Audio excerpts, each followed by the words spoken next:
So good morning.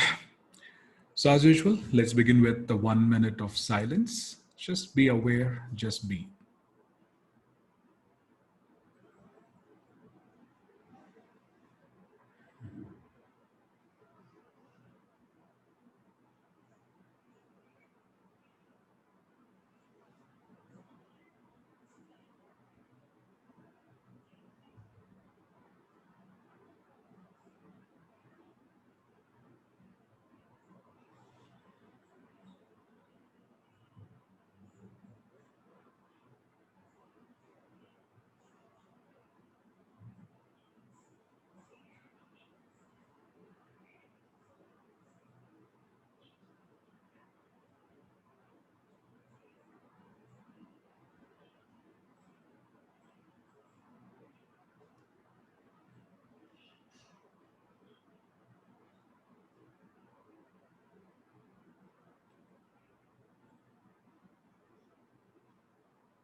All right. If you're ready, you can come back to the session.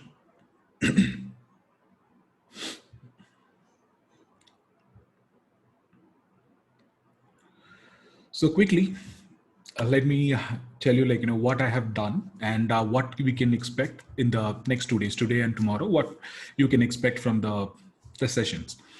So what happened is we covered 18 days and today is the 19th day, and I thought we touched a lot of topics, and then it is better to summarize them and conclude and give you a distilled version of what it is.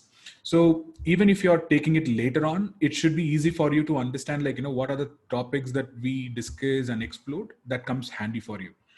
So saying that, yesterday I spent some significant time to go through all these 18 days. And though initially, the order in which we covered, it may feels so sometimes ups and downs, we're going in a different ways. However, after I distilled, I could only see two possible ways, right? Or the two possible subjects that we are talking about. So the first place is to understand what is stillness and what are the things that causes and what takes us away from the stillness. And the second part of it, it is primarily how we can be in the place of stillness. Only these two parts that we are seeing about and we are going to talk about. So when you're talking about the stillness and what are the causes, where the suffering comes from, it's primarily our thoughts and ideas, our identities. So that is what we will be covering. And today we will get started with what are the solutions, what were we discussed in the past. Primarily, the first one we're talking about is some of the tools Oponopono, Swish technique, or it can be a sub modalities and etc. That comes under the tools. Then how we can practice the Brahma Vihara, some of the things that we can practice so that we are good to the other people as well, and we are kind to ourselves and the other.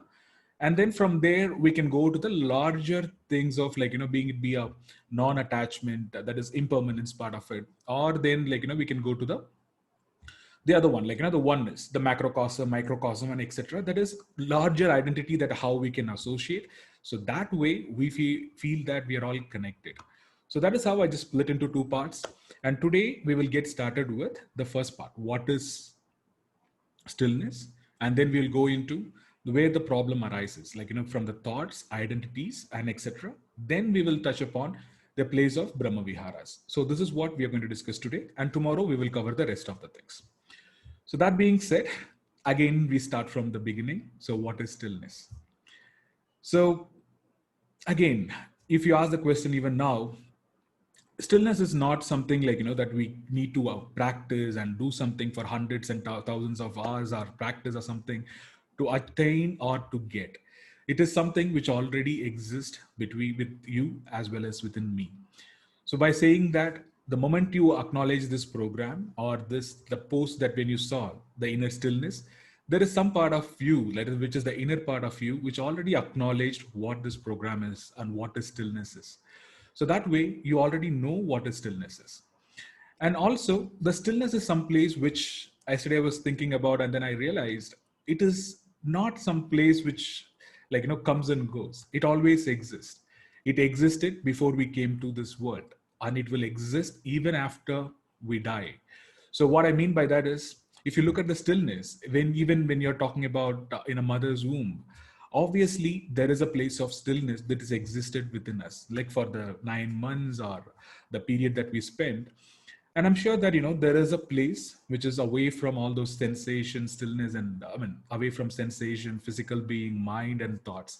There is a stillness within the mother's womb as well. And when you're talking about the death, that we call the death as the ultimate stillness. The reason is that is going away from a permanent stillness. It's a kind of the permanent stillness. We become one with the thing, and that way we also reach stillness, right? I mean, that's why in Tamil they call it as samadhi, a state of transcended state, which is we are calling it as samadhi state. And death brings ultimate samadhi state for us. So that is where the stillness is. And yes, so now to give you a small understanding of how we can identify the stillness within. And I'm sure that each one of us experience stillness at some point in time in our life.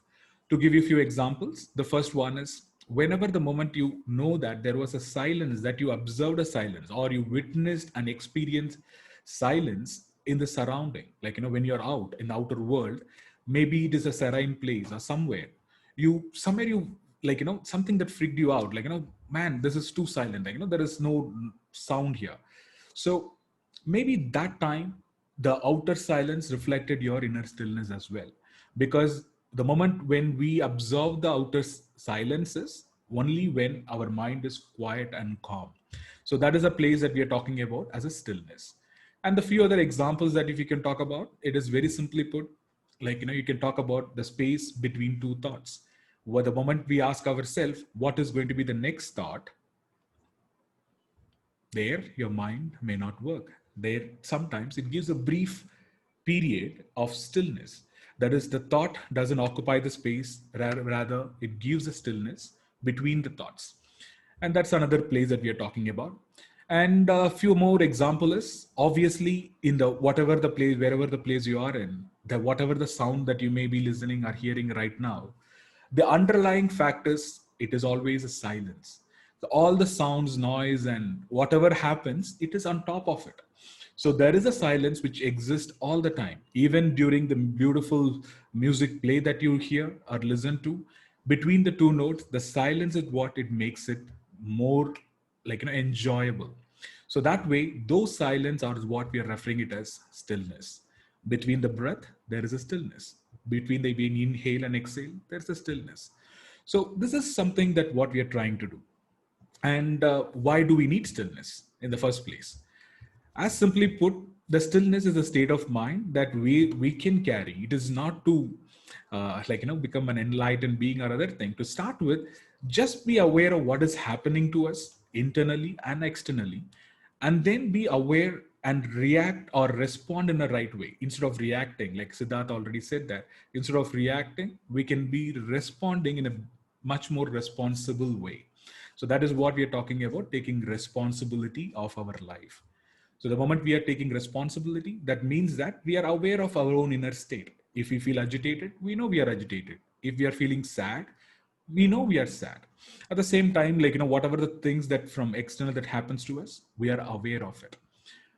From the place of awareness and stillness, we respond in a beautiful way, which is kind and gentle and graceful for everyone, including our own self and to the other being. We don't get affected by the other person or a situation or our own thoughts, right, which causes pain.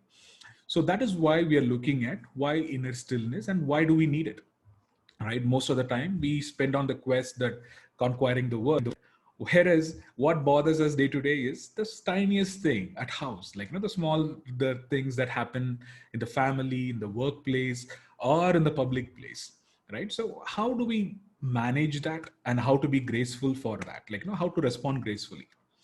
So that's why, like, we are looking at why stillness.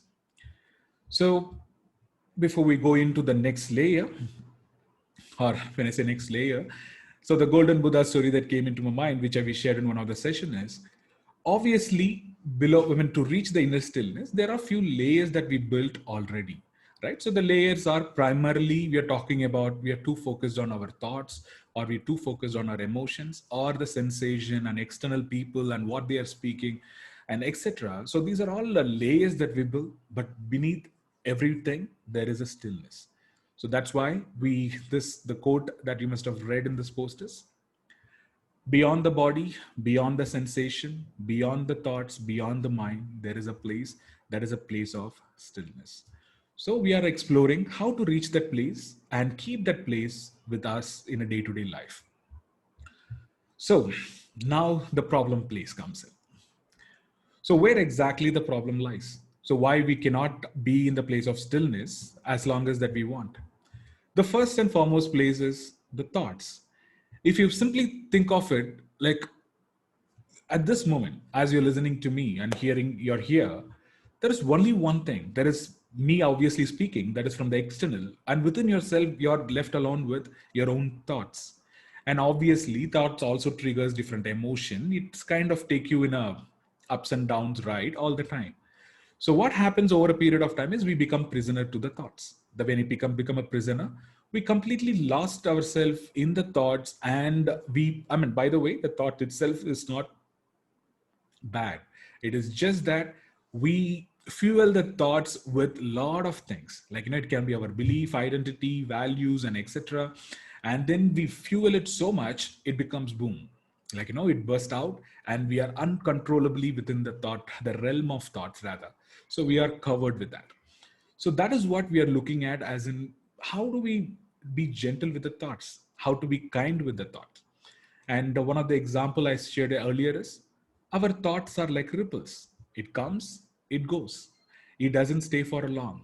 But just that, when we focus our too much attention to the thoughts and feed it with all those emotions and values, identities, then it becomes powerful and it becomes 100x, and then it takes over the whole thing, right? So that is a part of the thoughts that we are trying to look at. And one of the spiritual teaching, what people say is, don't take any of your thought seriously.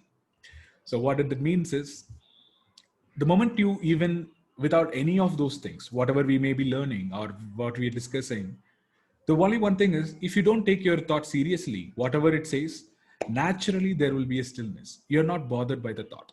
However, it is not as simple as that we say it. So that's where we're looking at few more plays or tools that we can help us to go forward. So the other thing that we talked about is, the thoughts are like a crying child, right? The baby who cries wants our attention all the time, right? The child, like, when you try to do your work and you ignore the child for a minute or two, the child wants our attention. Like, what it does? Obviously, the child will come and bothers you, Amma, Appa, Dad, Mom, I need your attention. I mean, it just cries and be cranky and then be around you all the time. What is an intention? It is as simple as that. The baby needs your attention. The moment you acknowledge that thought or the baby, in our example, automatically the baby will go and play with something else, right? So likewise, it is important to acknowledge our thoughts and emotions. The moment we acknowledge it, it automatically, we don't need to do any kind of a forceful way to control the thoughts or control our emotion. Just be acknowledging the emotion and thoughts, automatically it will take its own way and it automatically settles down. So that's what we are talking about. So that comes with, like, there comes again three states of our being, what we discussed. So are the three states. The first state is mind filled state. The mind filled state is, we are lost in the world of our thoughts and emotions. Like, it's completely taken over. We are not focusing on anything. Like, we don't care about what is happening around us. No people, no matter, like, the external situation. We completely lost in the place of thoughts, right? So that is mind filled state. I'm calling it as that. So different people may call differently, but I'm referring that as a mind filled state. So that's completely, you're, like, observed into the mind and you're inside. You're not even detaching yourself away from the thoughts or your emotions.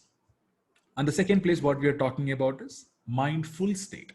And I'm sure you all must have heard of the mindful state.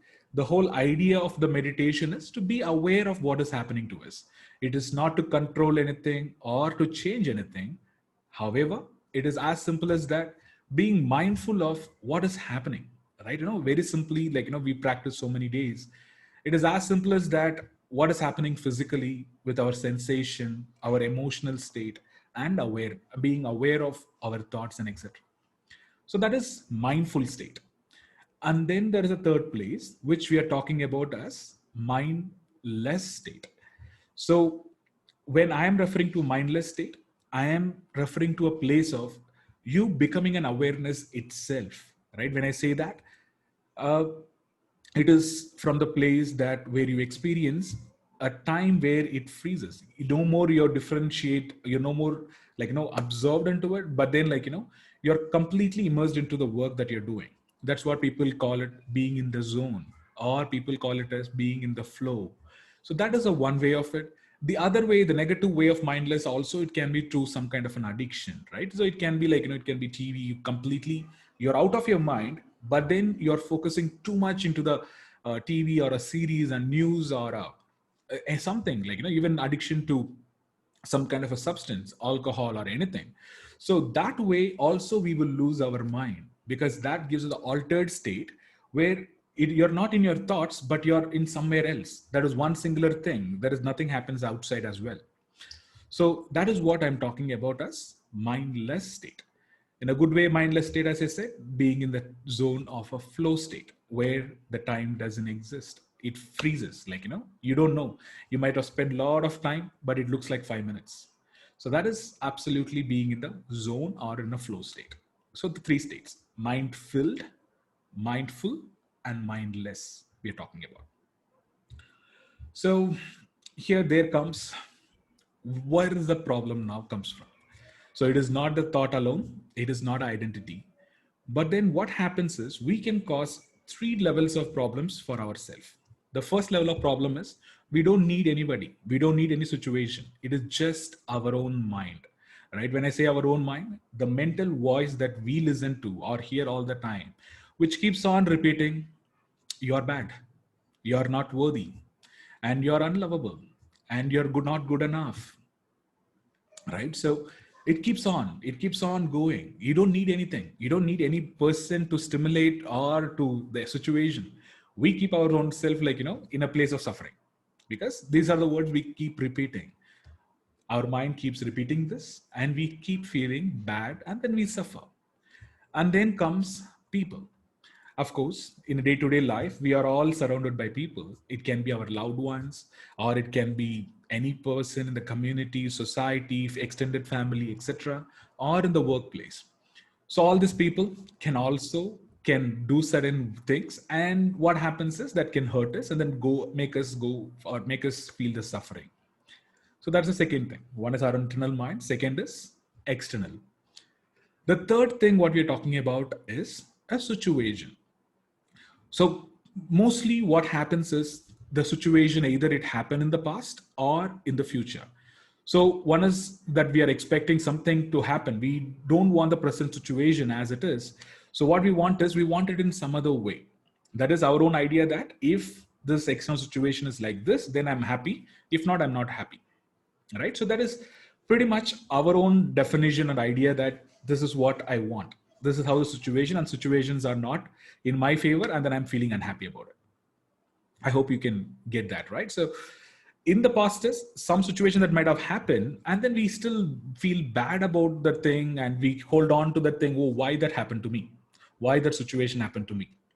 So somewhere with the situation, we are not happy. So these are the three things. One is we are talking about we beating our own self with the negative self-talk. And two, with other people, and we allow them to affect it. Because here is a very profound thing is, as you and me know that, we already know that the other person cannot cause any kind of the disturbance to our inner state. It is we feel it or we create it.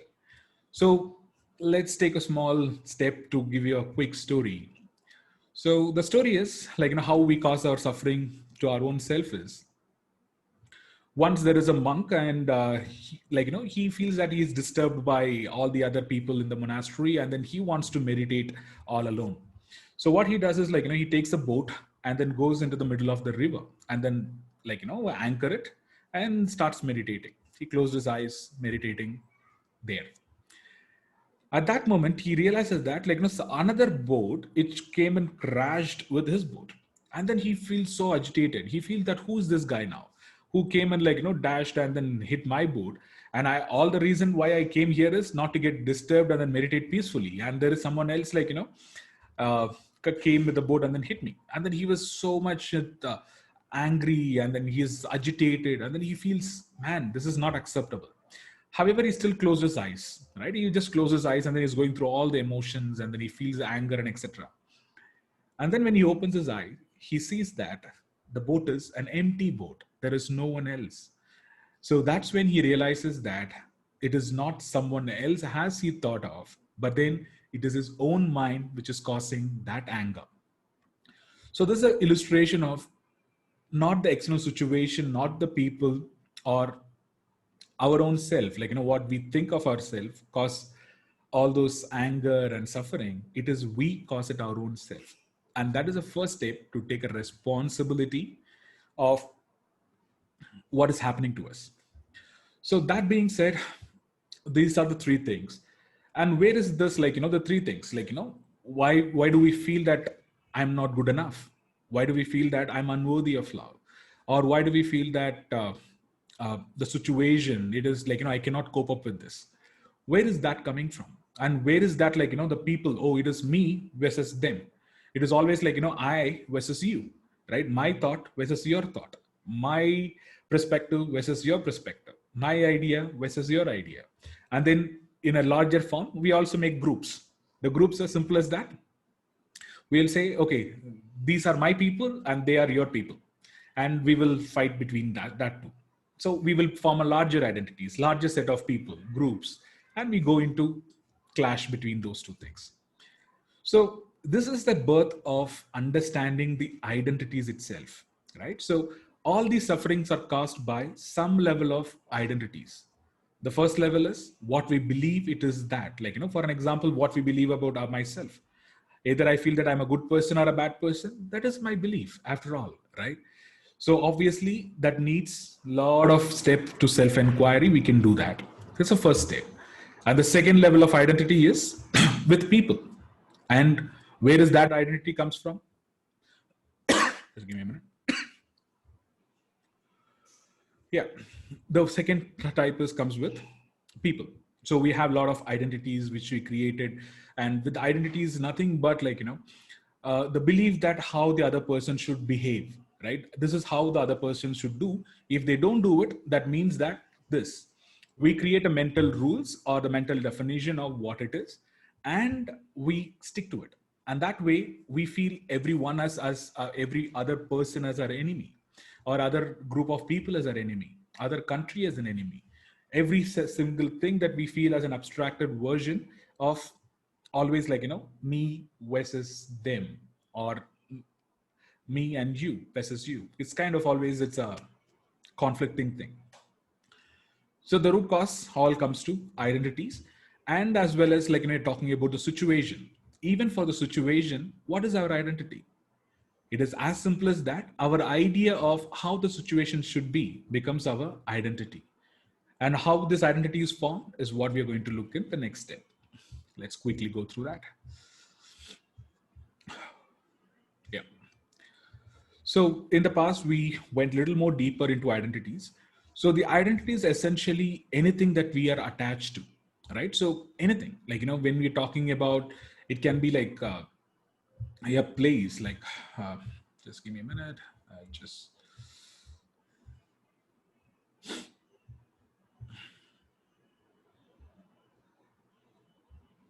Okay. Okay, yeah. So the identity is what we talked about in the earlier session is, it can be starting with, there are by our birth, right? For by birth, as I said earlier, I was born in Tamil Nadu. So I just attached to my identity as I'm a Tamilian, and the language I speak Tamil, and the culture I follow is a Tamil culture, because my family is a Hindu family, and they follow some things. And so that way the religion comes in, the culture comes in. This is by birth. through the family we adapt a lot of beliefs, values, identities, and etc. That is automatically it forms. And obviously there are other forms of identities that are appearance, like so my white skin, black skin, brown skin, for us all these things are adds up to that. The nationality, the place of birth, that also adds it, like I'm Indian. So though there is no disrespect to being patriotic and etc, but the point is sometimes we get too attached to that, and then we want to fight on that name of patriotism or anything. So that is where the identities comes in, right? So obviously there's a nationality, religion, language, and then comes moral values. Like from childhood we've been told helping others is the right thing to do. Like you should help people, you don't be selfish, be like share things with other people. So this also, like, quickly I just wanted to touch upon one point which is little off the topic which I prepared, but so yesterday I was reading about something about true self. So the true self is what people are, like the one of the, it's a pretty good idea or the thought, so I just thought of sharing it with you. It just comes to me. So what the psychologist in 1946, he did some research and then he written a paper that most of our suffering, it's coming from a place that we are never allowed to express ourselves in a truthful way. So what he means is, from the time a child is born in this world, the parents or the environment people start telling how to behave, right? So constantly they say, like they judge and tell what is the value, moral, and everything time to time. This, if you don't do act this way, then it is not right. So we never allow the child to be themselves, because the way of themselves as they born in this world, there are only two things. They don't know about any moral or how to behave in a situation. They don't know, literally, right? And they are not conditioned by anything. Thus being selfish is the nature, because self-preservation is our own very inner nature of human being, is self-preservation, like our own self. Like that's where they say, at any given point in time, if you are given a choice between you and someone else, it's always you come in, right? That is being selfish. But then from the time that we were born, we're always told, don't be selfish, always share. Though if you feel sad, share it with others. Though it may cause something, like the situation may you, we don't have to really care about our state, but then we should only care about other people. So that way, the author says that the child never expresses themselves fully or honestly being truthful. So what they feel is, if I don't behave in the way they expect me to do, then I cannot be truthful. I mean, nobody will love me. So that is where they will create the bigger connection of thing is, my parents are asking me to do this, so that way they love me. If I don't do this, they don't love me. So they create this first level of mental pattern or a belief that, and they kept on working and going on, growing up years, and then they start feeling suffocated. Then the moment they start feeling suffocated, that's the root cause that he says for all the depression, anxiety, stress, and all the things, because we forget to express ourselves truthfully. Just think about it for a second or so, just contemplate. So what the author says in that book is, if we allow ourselves to express in the childhood, especially if we allow the child, obviously now we are adults now, so if you allow the child to express themselves, be selfish, you don't have to act morally or more of like with principles, moral values, nothing. Be yourself, whatever you feel like, do it. So that way they felt them, and they start feeling that they express themselves at some point in time in their life. And as they grow, they start adapting to what the other worldly demands from their environment, from the people, family, society. They will learn, and they don't mind compromising it, right? They feel that, okay, I enjoyed, I know what it is to be expressing myself, and I still feel loud. So they don't get attached. And that way it can be a very healthy child, is what the author says. And that is something too we should think about. So that being said, back to the identities. So everything that we are attaching to is back to identities and attachment to the identities, if you get it right. So me being a Tamilian, obviously I cannot change. But then me attaching and then holding on to that belief that someone whoever challenges me for a tamilian's sake, I will go and fight or I'll get angry. So that makes a problem, or the suffering that creates a suffering. The attachment which I cannot change, but then me getting attached to the identity makes me suffer. Just reflect this thought, because this is the root cause that we are what you're talking about. And everything else in our life, it is just built layers of it. The identities are not limited to our ethnicity, the place of birth, but even a simplest idea. Very simply, like even when we are talking right now, you're listening to me, and there comes a small idea, right? Oh yeah, that makes sense, I'll take whatever he says. By attaching yourself to what even I am saying, and if you attach to that idea, that will also cause a suffering in a long term, right? So I know it is little bit that you have to be take care of your state with what you're allowing to your mind. It can be from a book that you read, but if you attach to that idea of what the author said in the book, then you will want to argue with somebody why that author is right. You can see that everywhere, right? You can see primarily everywhere the political opinions, the news, and conflicts between people. It's all stem from their own ideas and beliefs and values and identities. Think about it. That is the place of suffering, and that is attachment causes suffering. So that being said, we can move on to one simple thing is where is the attachment comes from. It can be our identity, to the people, to our life situations, or the possessions, right? So we have done a few exercises in the past for this specific thing, that is our attachment to our identity, people, place, possession, and etc. So you can gently reflect one thought to just get a glimpse of it is, if you have to ask yourself, I cannot imagine my life without dash, what that will be.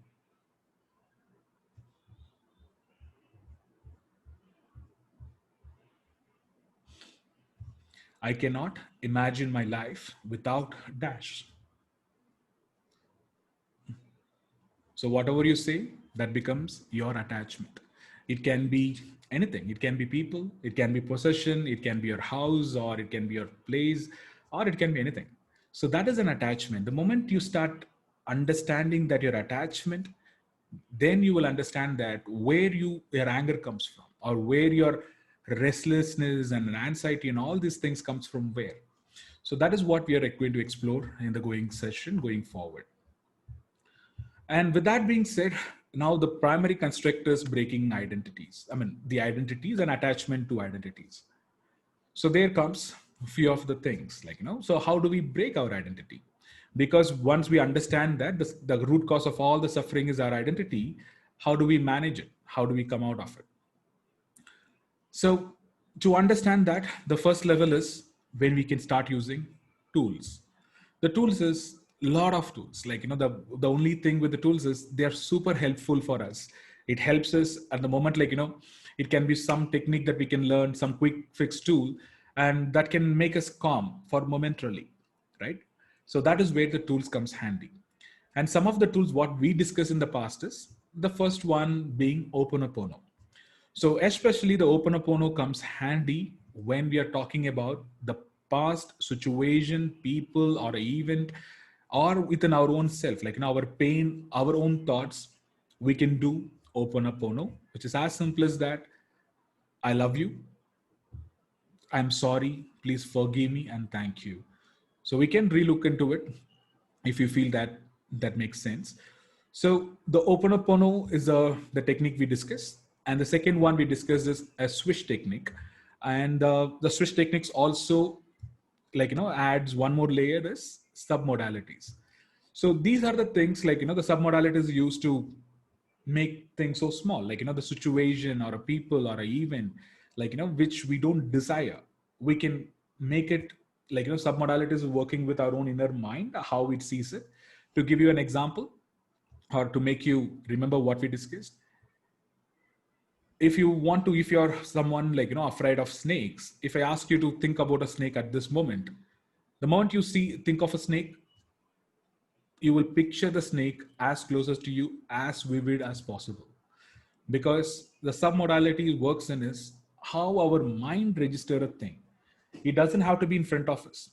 So, but however, our mind already registered some part of it, and then we go with that thought. Like, whenever we think of it, the big image comes in, because we are all are a, to some level, visual person. When I'm saying visual, it is not through this eyes, but mental image. All right. So submodalities primarily work on seeing, feeling, touching, and everything what is stored already, and then take the power away from it. So one of the example that what we did is, if you don't want any situation, or you want to forget some situation or even from your life, so what we have done is, we took away, like, took the picture, experienced the whole scene, how it happened. It can be the argument with some person or something like that, and then we can completely fade it away. We can, first level, we can take off the colors. So that way, this whole scene used to become like black and white. Then we can make it blurry, and then we can make it small. So that way, mentally, we are crushing it and then make it small and insignificant. And that way, that situation or the event doesn't bother us. So that is what we discussed about submodality. And along with submodality, there's a Swiss technique. It can be through our breath or a snap of the hand, what we discuss. We can change our state. And Ho'oponopono. These are the three tools what we talked about. At least we covered in the few sections and sessions in the past. And of course, the meditation also comes handy in this. So if you want me to go a little deeper in this, let me know, or else we can move to the other part of it. Anyone who wants to know what it is?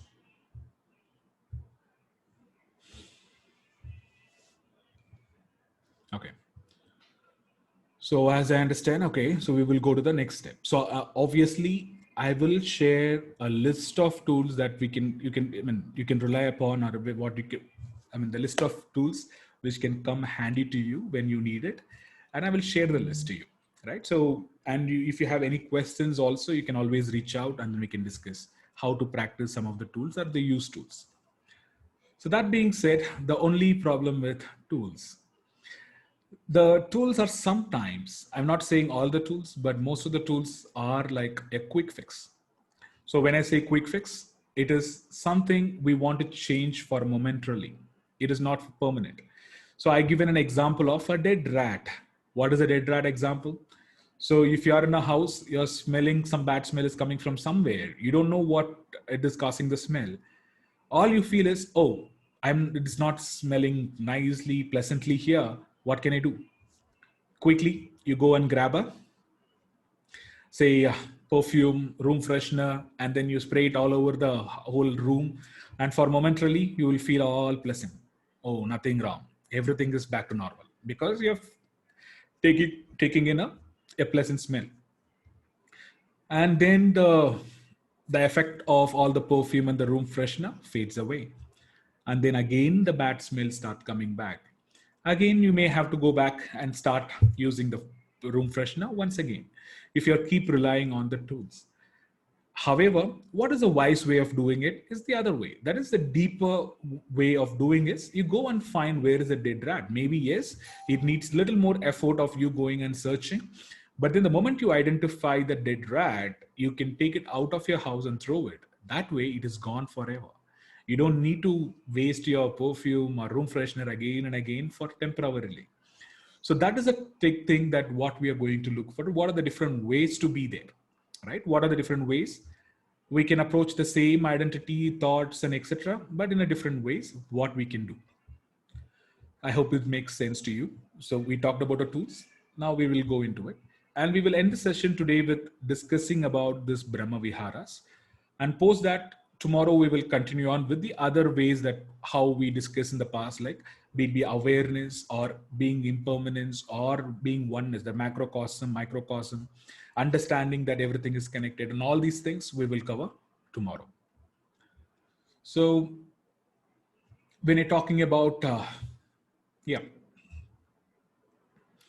Brahma Viharas. So where is that? Now we talked about tools.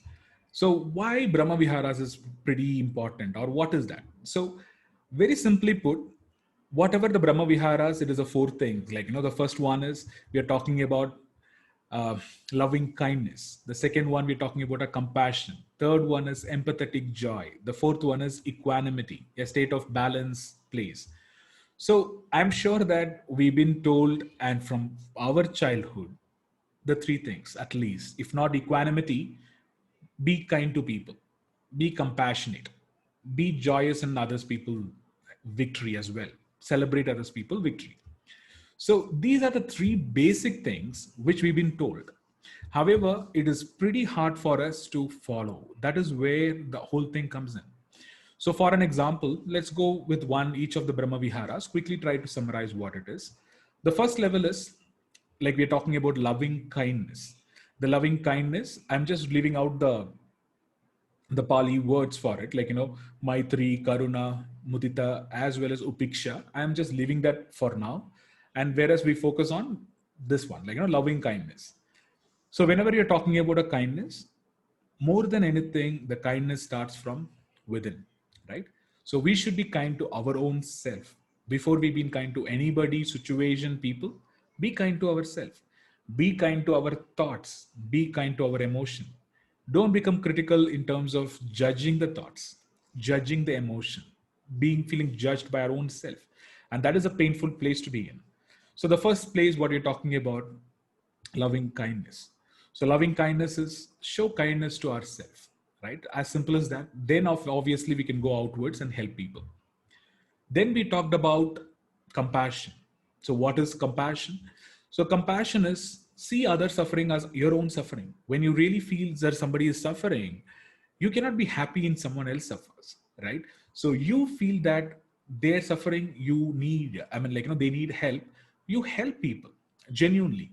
And that being said, the compassion comes from acknowledging the other people's suffering. It can be in a very weird places, I can tell you. So when I say weird places, a person, you post something on social media, some person comments in a negative way, right? So that point in time, obviously you feel hurt. But then when you look deeper, you will also understand that the other person is hurt in some way. He's dealing with his own suffering. He's going through a suffering, and that's why he's responding in a negative way. If he's not suffering, I'm sure he will not respond in a negative way. A person who already made peace with himself, he wouldn't hurt someone else knowingly, right? So that way we can, it is an opportunity for us to practice compassion towards other beings, other person, a situation, right? So for an example, it can be like, that, as I said, the social media post, or some person, like, you are driving in the road, someone is like, honking and shouting at you, because that person is suffering. So the moment we see that the anger comes from the place of suffering of the from the other person, we start seeing, okay, I can be kind to other person, I am compassionate, I understand that he's suffering. So that way, our response become much more gentle towards the other person. So that is what we talked about as compassion. And then it comes as like, empathetic joy. The empathetic joy is celebrating others' victory. So that is where the place of jealousy comes in. The jealous generally comes from, oh, I don't like the other person victory. Oh, I am much more deserving than the other person, and then how the other person can win when I'm not winning, right? So that is a place of empathetic joys. You all start seeing that I am because we are, right? So how can I be happy when someone else is unhappy? So you take happiness from someone else's happiness, right? You feel that happiness from others' victory. So that way, some part of you start finding the peace within. The first level is being kind. The second one, we talked about compassion. When someone is angry and someone is reacting in a very bad way to you, the moment you want to express the compassion, acknowledge that the other person is suffering and that's why they're behaving in certain way. The third one is celebrate other person's victory. That way you don't suffer from your own jealousy or like competition, and then you don't beat your own self with that kind of a thing. And which brings us to the fourth place, which is equanimity. The equanimity, it is a place of balance or stillness, right? So the equanimity is a very powerful place to be in. That is understanding that everything in life changes, and your response to the change becomes, I mean, you become a neutral being. You don't get overly joyous when things are going in your way, or you don't become sad when things are not going according to your way. Rather, you find a balance of balance. So we talked about few stories for equanimity. So if I have to quickly share one story, it is a farmer who had one horse, and the horse ran away from this house, and the villagers comes to him and says, "Oh, how unfortunate it is! The only horse that you had also ran away." And the farmer responds, "I don't know whether it is unfortunate or not. All I know is the horse ran away. That's all it is." And the second thing is what happens the next day is the horse which ran away brings in six more horses. And the villager now comes back and says, "Oh, how fortunate you are. Your horse brought in six more horses, and now you have seven horses." And the farmer responds, "I'm not sure that I'm fortunate or not. All I know is now I have seven horses." And then the next day, what happens is the farmer's son, trying to tame one of the hearts, the wild hearts, he falls down and breaks his leg. Again, the villagers comes and says, "So bad luck, like, your heart's brought in so many bad luck, and that's why your son trying to ride it, he fell down and then hurt his leg. That's broke his leg." And again, the farmer says, "I don't know whether it is bad luck or not. All I know is my son fell down and then he broke his leg." Likewise, the next day, the final day, there are people from the headquarters, from the capital of the country. They come and take people, especially the young people, for the army, right? So this time, they take all the other young people, like his son, and then they leave his son because he broke his leg. And this time, villages again comes and says, "How fortunate again you are. You have become lucky, right? They left your son." He, being from the place of equanimity or a balanced state, all he says is, "I don't know how fortunate are. All I know is my son is not joining the army." So this story is to illustrate the point that whatever the ups and downs, obviously when the farmer got all the horses, or when they left alone his son, he feels happy. But then he doesn't get carried away. He feels that, yes, it happened. He acknowledges. He feels completely that, okay, things are happening. I acknowledge. But then I will not get attached to that. At the same time, when you're talking about the negative things, as well, he sees it objectively and stays as it is. So that is an example of equanimity. And then obviously we discuss few other things in equanimity, like two rings and uh, the another monk and a girl. A lot of stories we discuss, but then I'm not going into the stories because it will take quite a long time as such, right? So this is what we discuss until this moment or this point, equanimity, and the Brahma Viharas we discussed, and we will end from this place where uh, we talked about the Brahma Viharas. So tomorrow, what we can look into is the few other plays. We'll get into consciousness, awareness, oneness, impermanence. Those are the topics what we discussed over the past that we can discuss tomorrow. So I believe it made sense. I'm sorry that I have to rush too much knowledge into this one session. And it is quite overwhelming, to be honest. Even for me, when I was just going through it, I realized it is too much. Like, what we are trying to do is almost 18 hours of content, or even if you take away the meditative sessions and etc., it is almost 15 hours of content I'm trying to squeeze within 2 hours. So it is quite tough, right? So I can share what are the topics that we discuss. So that way it becomes an easy reference for you if you're thinking about it. And you can always ask whatever the questions that you have, you can share it. So that being said, we come to an end of today's session, and just be open. Let me know what you find connecting, what you feel it is too much or missing. Please open up and share.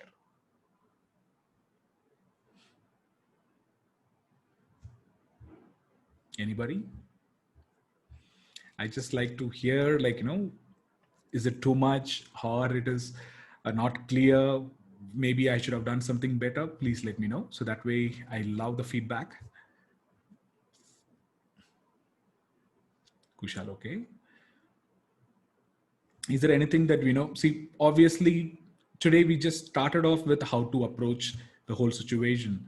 And tomorrow is like the deeper topics, like, the in-depth topic about the other things, what we discussed in the past. So it will be really helpful if you have that some way that we can understand in a better way. If I'm missing certain things or if I rush too fast, let me know. I will make sure that tomorrow I'll do my best to do that, like, share it with you in a better way. So you can take your time to respond, chat, or the WhatsApp, personally message me, or you can open up and say.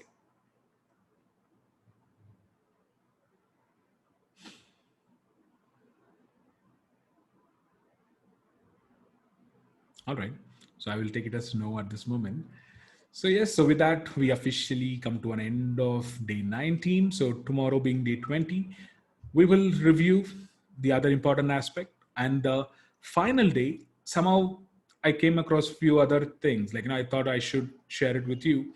That is how to take care of the life as it comes. Like, how can we be present with the situation and the root cause of all the emotions, to quickly go through where all the emotions plays in our role, plays in our life, and then to see how we can be mindfully come out of it. So that we will discuss on day 21. So that being said, thank you so much for joining me today, and see you tomorrow. Thank you so much, Karthik. Thanks, Siddharth. Thanks, Karthik. Thanks, Kushal.